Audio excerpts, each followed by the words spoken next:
Hello बच्चों, कैसे हैं आप। मैं फिर से आपके लिए वीडियो लेकर आई हूँ। और कल हम संविधान एक जीवंत दस्तावेज के ऊपर चर्चा कर रहे थे कि ये जीवंत कैसे है। तो जैसा कि हमने चर्चा की थी कि एक तो हमारे संविधान निर्माता बहुत गुणी थे, बहुत दूरदर्शी थे, जो बहुत सारी चीजों को उन्होंने पहले से ही देखा कि ऐसी संभावनाएं होंगी तो क्या प्रावधान होना चाहिए। ये बहुत सारी बातें उन्होंने पहले से उसमें इंक्लूड की। इसके अलावा अगर कोई चीज की जरूरत होती है समय और परिस्थिति के अनुसार, अगर कोई ऐसी चीज है कि बदलाव करना है, उसमें कुछ फेरबदल करना है, तो हमारे संविधान में संशोधन के तरीके दिए हुए हैं। 3 तरीके हैं। तो सबसे पहले हम देखें, आज का हमारा यही विषय है संविधान संशोधन की प्रक्रिया, कि यदि कुछ आवश्यकता है तो उसमें संशोधन कैसे किया जा सकता है। जैसे कि मैंने कहा था कि ऐसा भी लचीला ना हो कि लोग उसका महत्व ना समझें, सामान्य कानूनों की तरह उसको बार बार बदला जाए। दूसरा, ऐसा भी ना हो कि बहुत कठिन प्रक्रिया हो कि उसके भाग में परिवर्तन किए ही नहीं जा सके या बहुत दुरूह हो। तो जो रोजमर्रा की चीजें हैं, यानी जिन चीजों की बार बार आवश्यकता पड़ती है, उन चीजों को सरल प्रक्रिया द्वारा परिवर्तनशील बनाया गया है। और जो बहुत महत्वपूर्ण है, जिनमें बार बार छेड़छाड़ जो है, ऐसा है कि जो बहुत इम्पोर्टेंट है, उनमें अगर परिवर्तन किया गया गलत तरीके से तो बहुत दुष्प्रभाव पड़ सकता है। तो ऐसे उपबंधों के लिए, ऐसे उस पार्ट के लिए कुछ कठिन प्रक्रिया अपनाई गई है। तो आइए देखते हैं कौन कौन सी है। तो सबसे पहले 3 उसके वो होते हैं, 3 तरह से उसमें संशोधन हो जाता है। अलग अलग चीजों के लिए अलग अलग है। जब आप आगे क्लासों में पढ़ेंगे तो इन चीजों को समझेंगे। तो आइए, सबसे पहले है सदन में सामान्य बहुमत द्वारा। इसका क्या अर्थ होता है? इसका अर्थ है कि जैसे कि सदन में कानून पास होता है कि मान लो जो भी उपस्थित हैं, जो भी वोटिंग कर रहे हैं, उनका 50+1 कोई भी है। जैसे कि अगर 200 लोग हैं तो 101 पे जो है विधेयक पारित हो जाता है। तो जस्ट ऐसे ही कुछ उपबंध है, जैसे कि अनुच्छेद 2 है, अनुच्छेद 3 है। अनुच्छेद 2 में जो है नए राज्यों का संसद कानून बनाकर नए राज्य बना सकती है। 3 में किसी भी राज्य के क्षेत्रफल को घटा या बढ़ा सकती है। तो ये सामान्य प्रक्रिया के द्वारा, यानी सामान्य कानूनों की तरह ये काम हो जाता है। आपने देखा वो कितनी बार होता है हमारे यहाँ। पिछली बार ये हुआ था, जम्मू कश्मीर को राज्य का दर्जा खत्म किया था, 2 केंद्र शासित प्रदेश बनाए थे। अब फिर से जम्मू कश्मीर को जो है राज्य बनाने के लिए, उसके लिए प्रक्रिया चल रही है या कुछ विचार चल रहा है। तो ऐसी चीजें पहले भी हैदराबाद में से तेलंगाना अलग हुआ था, है ना। तो ये सब चीजें चलती रहती है। तो ये इन चीजों को सामान्य कानून की प्रक्रिया के द्वारा करवा सकते हैं। दूसरा जो तरीका होता है कि संसद के दोनों सदनों में विशेष बहुमत के आधार पर, और ये अनुच्छेद 368 के तहत होता है। आर्टिकल 368 में 2 तरीके बताए हैं कि कैसे संविधान में संशोधन हो सकता है।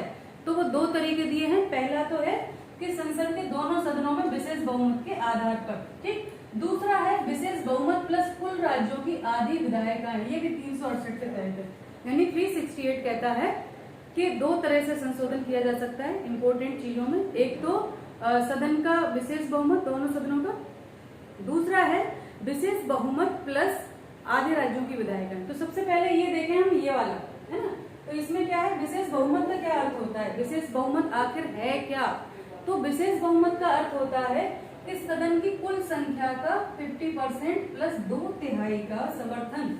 यानी अगर 545 हैं, हमारे यहाँ लोकसभा में 545 मेंबर होते हैं, तो इनमें से 273 होना आवश्यक है ना। 273 मेंबर्स का उस प्रस्ताव को समर्थन देना जरूरी होता है। प्लस जिस दिन ये प्रस्ताव पास हो रहा है और अगर 300 लोग उपस्थित हैं, 300 लोग उपस्थित हैं, तो उसमें से 273 की सहमति आवश्यक होती है। यानी 300 में से 273 लोग उस के पक्ष में अगर मतदान करते हैं तो उसे 2/3 बहुमत की माना जाता है, ठीक। तो एक तो ये है विशेष बहुमत वाला ये फॉर्मूला है कि सदन की संख्या का 50%, उसके अलावा 2/3 जो उपस्थित है उससे 2/3 बहुमत का समर्थन, ठीक। उसके अलावा ये आता है यहाँ पर तीसरा तरीका। तो तीसरा, कुछ विशेष उपबंध होते हैं जिनके लिए ये वाला फॉर्मूला अपनाया जाता है कि सदन के दोनों सदस्यों का विशेष बहुमत प्लस आधे राज्यों की विधायक हैं, ठीक है। जो अपने स्टेट्स हैं, उन स्टेट की जो विधायिकाएं हैं उनका समर्थन भी, जैसे कि 28 में से 14 का समर्थन बहुत आवश्यक है।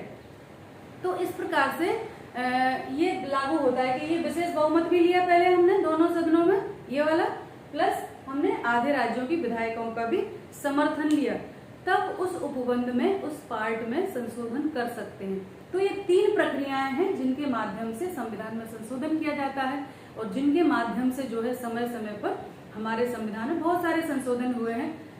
और आगे भी चर्चा करेंगे इस पर कि कैसे बहुत सारे संशोधन ऐसे होते हैं जो बहुत जल्दबाजी में सरकारें आती हैं और अपने हिसाब से करती हैं। कभी कभी किसी संशोधन के लिए बहुत लंबा समय लग जाता है और वो संशोधन कई बार नहीं भी पारित हो पाता। तो ये सारी चीजें, प्रक्रियाएं हैं जिनके माध्यम से संविधान संशोधन होता रहता है और संविधान संशोधन के माध्यम से जो चीजें जैसी देशकाल परिस्थितियों के अनुरूप आवश्यक होती हैं वो परिवर्तन कर दिए जाते हैं। इसीलिए हमारा संविधान 71 वर्ष पूर्ण होने के बाद भी बदलने की आवश्यकता नहीं पड़ी, संशोधनों के द्वारा हमारा काम चल जाता है।